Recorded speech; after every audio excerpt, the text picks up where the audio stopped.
my God! What are you doing here at this hour? What happened to you? I'm sorry. I know this isn't my place, but my son, he won't let me. 72-year-old woman fled her abusive son in the night. What the bikers did next restored her faith in family.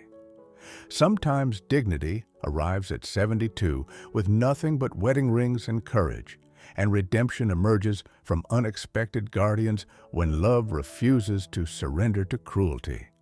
The Sanctuary Riders Clubhouse sat behind Tucson's old railroad yards like a fortress built from second chances, its adobe walls and vintage Harleys creating atmosphere where broken souls found healing through brotherhood earned rather than inherited. Inside, evening light filtered through stained glass windows, salvaged from demolished churches, while men with scarred hands and gentle hearts shared stories of roads traveled toward redemption. 72-year-old Martha Coleman approached with determination her arthritic joints could barely support. Her torn nightgown and Frank's oversized jacket creating heartbreaking contrast against motorcycles parked like steel sentinels. In her trembling hands, she clutched Frank's wedding ring, 46 years of marriage reduced to gold band and memories of when love meant protection rather than exploitation. Martha counted her shuffling steps like rosary beads. 347 steps from Derek's house to this parking lot, each footfall a prayer that somewhere in desert darkness, someone would choose mercy over convenience for a grandmother whose only crime had been trusting her son with her future. Gabriel Padre Morales looked up from evening prayers as Martha appeared in the doorway, 30 pairs of eyes turning toward the elderly woman who'd wandered into their sanctuary. At 61, Padre had led Sanctuary Riders for 10 years. After losing his own mother to elder abuse, she died alone in a nursing home while he served his second prison term, unable to protect the woman who'd never given up on his salvation. The clubhouse fell silent as Martha stepped inside, her soft voice carrying clearly, "Forgive me for interrupting, but I heard you help people who have nowhere else to go. My son has been hurting me, and I can't go home anymore." Padre felt familiar guilt tighten his chest as he approached Martha, recognizing pain he'd failed to prevent in his own family. "Ma'am, you're not interrupting anything important. You are what's important. Tell us what happened." Day 1, 11:52 p.m. The escape. Martha's story emerged with dignity that 6 months of systematic abuse hadn't managed to destroy. After Frank's death from heart failure, she'd moved in with Derek, believing family meant mutual support during grief's darkest hours. Her mistake had been signing over Frank's life insurance policy for safekeeping. Derek was such a devoted son during his father's illness, Martha explained, confusion evident in her voice. He insisted I move in, said he'd handle the finances so I could focus on grieving, but after the insurance money transferred, something changed in his eyes. The transformation revealed Derek's true nature. Martha's Social Security became household contribution. Her questions about expenses became ungrateful nagging, and her attempts to maintain independence became evidence of age-related confusion, requiring firmer control. Martha produced a small prayer book where she documented Derek's behavior between morning devotions. March 12th, Derek took my bank card, said he'd manage my allowances. March 19th, pushed me when I asked about grocery money.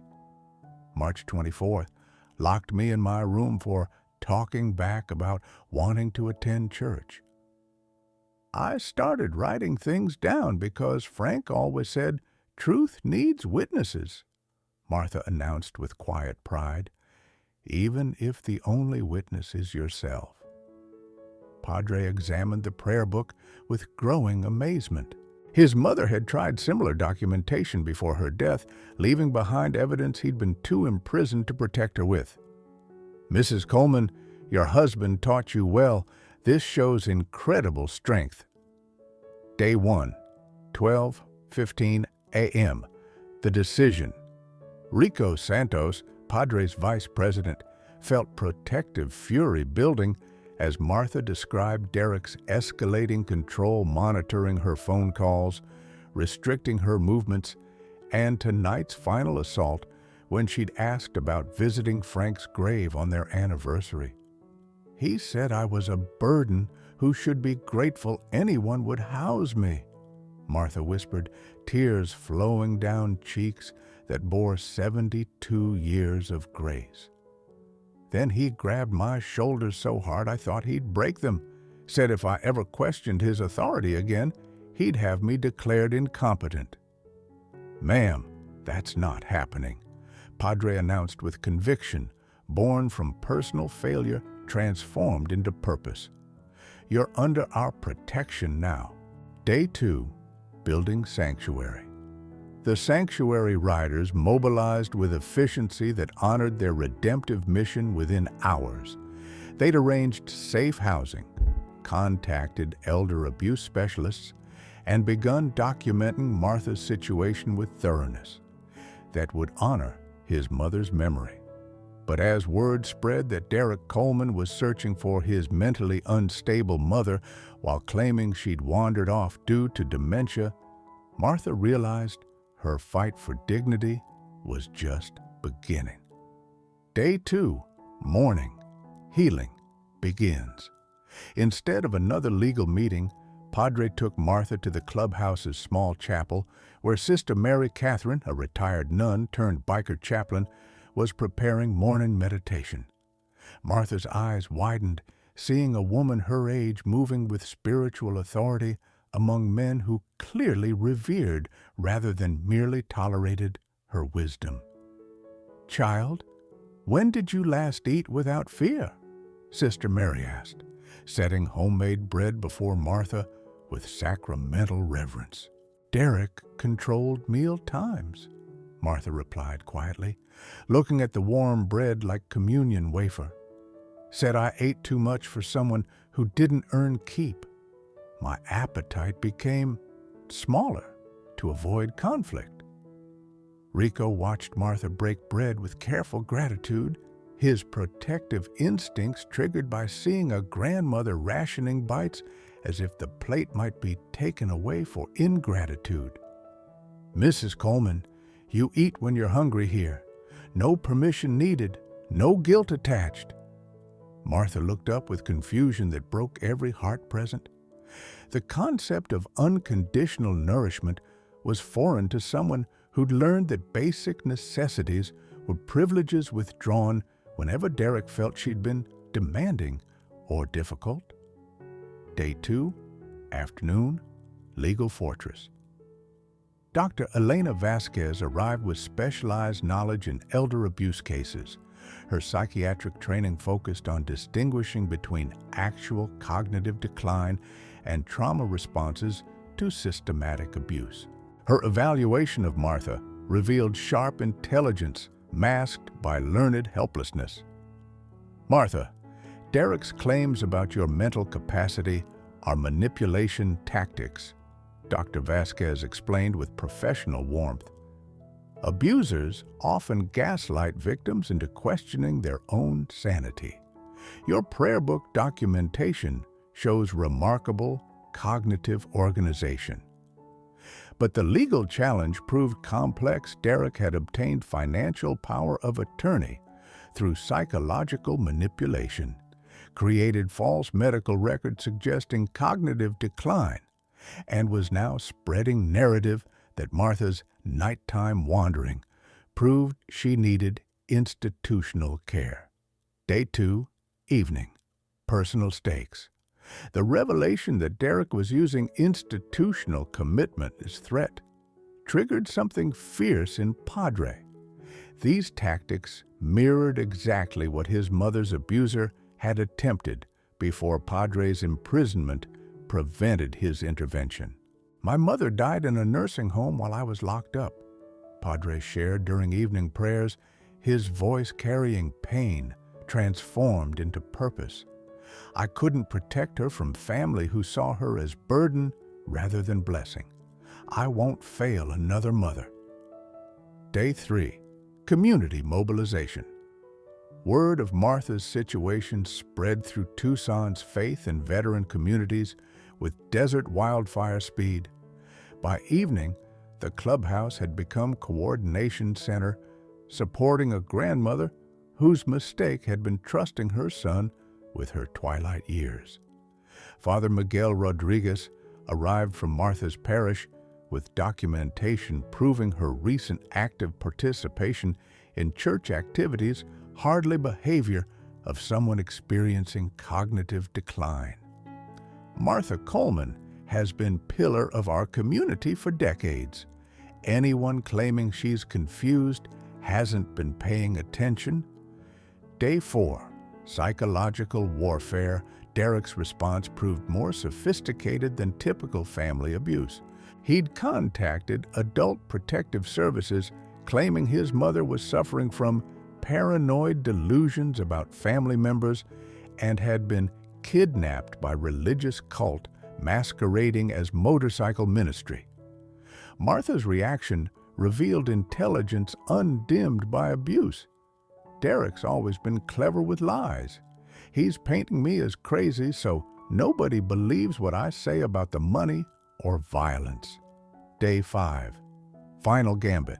Information reached sanctuary riders that Derek had scheduled emergency psychiatric evaluation with Dr. Amanda Pierce, planning involuntary commitment proceedings that would grant him permanent control over Martha's person and property. The timeline had compressed to hours rather than days. Derek was using Martha's absence as evidence of incompetence, potentially gaining legal guardianship through court-ordered psychiatric hold that could last indefinitely once institutional machinery began turning. Day 5, 2:00 p.m. The evaluation. Derek Coleman arrived at Sanctuary Riders with Dr. Amanda Pierce and 2 orderlies from Desert Springs Psychiatric Facility, their presence suggesting medical emergency rather than family dispute. Derek's face showed calculated concern designed for professional observation, while Dr. Pierce carried commitment forms that could override Martha's autonomy with single signature. "Mom, thank God we found you," Derek announced with performance-level worry. "Dr. Pierce needs to evaluate your mental state after this episode. Everyone's been so worried about your confusion and paranoid behavior."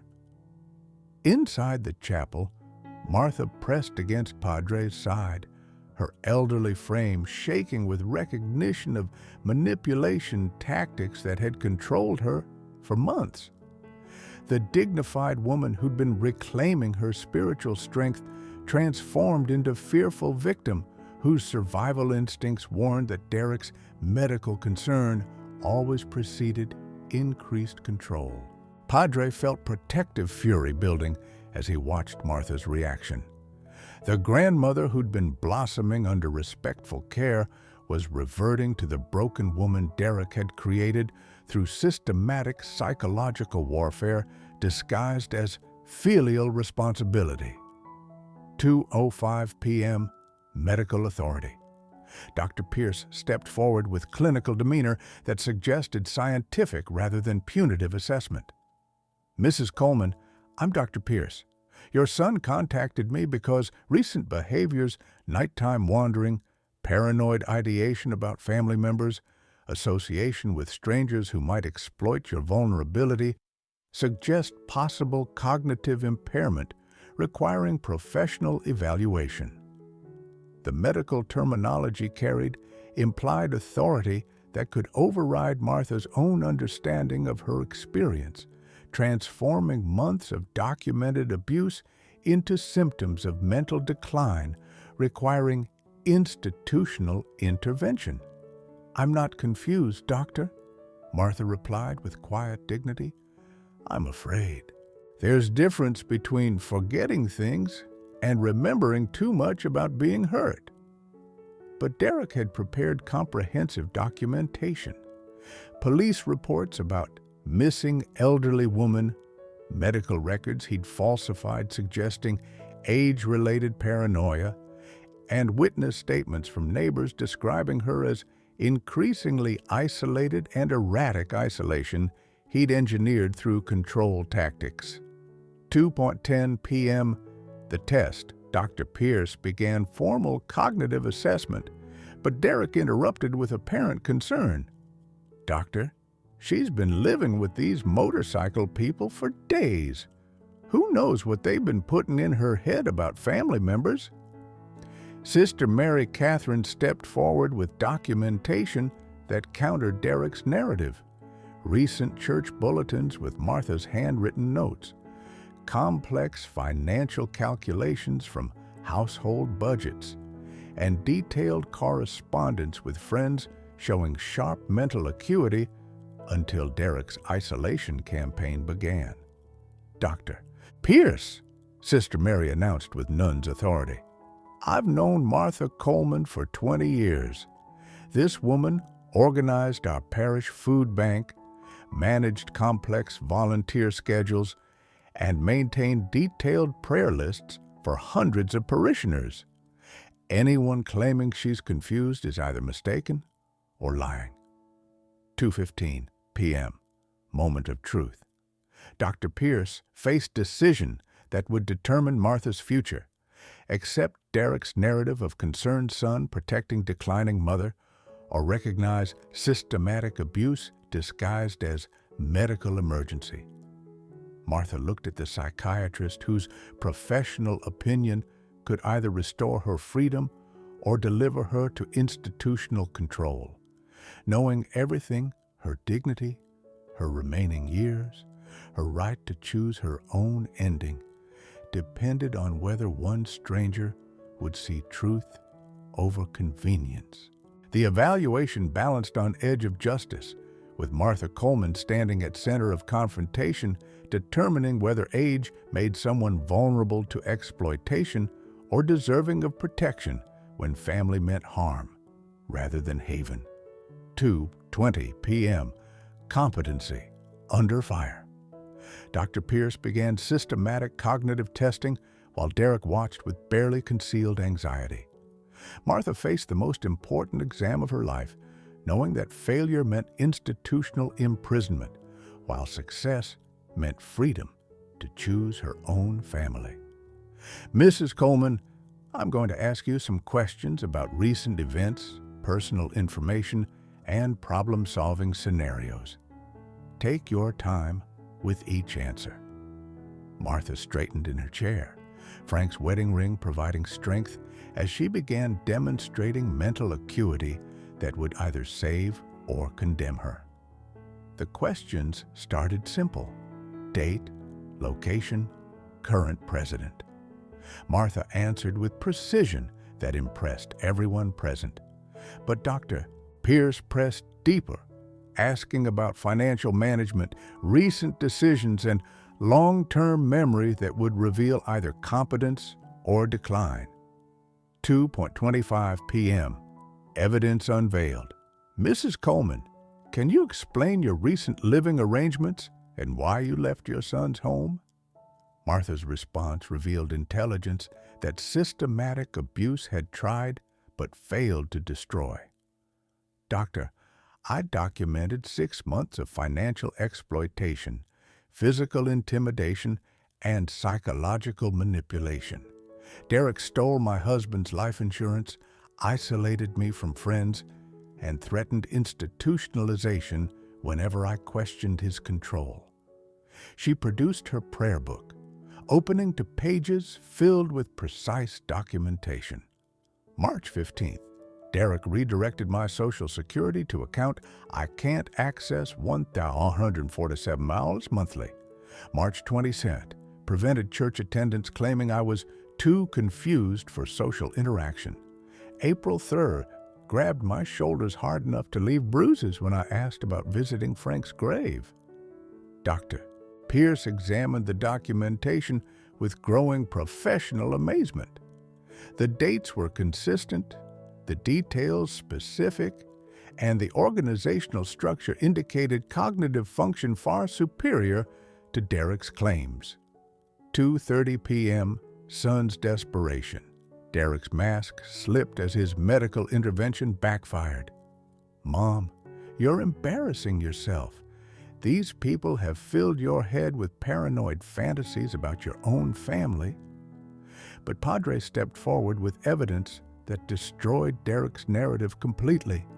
Bank statements showing Martha's redirected Social Security deposits, falsified medical records Derek had created claiming cognitive decline, and most damning recorded phone conversations where Derek discussed eliminating the old woman's resistance to his financial control. "Son," Padre announced with authority born from personal redemption, "your mother is one of the sharpest women I've met. The only confusion here is your belief that abuse could be disguised as concern." 2:35 p.m. Final verdict. Dr. Pierce completed her evaluation with professional judgment that would reshape Martha's future. "Mr. Coleman, based on comprehensive assessment, your mother shows no signs of cognitive impairment. Her memory is exceptional, her reasoning clear, and her decision-making capacity completely intact." The pronouncement struck Derek like physical blow, his carefully constructed medical emergency dissolving into criminal liability for elder abuse, financial fraud, and filing false reports with authorities. 2:40 p.m., justice served. Derek made one final desperate attempt. "She can't live with criminals. This is obviously exploitation of vulnerable adult." Martha's response ended his manipulation forever, her voice carrying dignity that 72 years had earned. "Derek, these criminals feed me without conditions, respect my opinions without argument, and protect me without payment. They treat me like family, something you forgot how to do the moment you saw dollar signs where you should have seen your mother." 6 months later, new life, family court, Judge Patricia Santos reviewed evidence leading to Derek's conviction for elder abuse and financial fraud. Martha regained control of her finances, plus restitution securing her independence. The sanctuary riders welcomed Martha as permanent family member, where she managed club finances with same precision she'd brought to 46 years of marriage. Her Sunday cooking became legendary among bikers, learning that tough guys could still learn from grandmothers who demanded respect through love rather than fear. Sometimes dignity arrives at 72 with nothing but wedding rings and courage, and redemption emerges from unexpected guardians when love refuses to surrender to cruelty, proving that families form wherever respect conquers manipulation and hearts choose protection over blood relations that bring only fear. Martha's case became landmark prosecution for family elder abuse, inspiring new Arizona protections and improved oversight of power of attorney arrangements.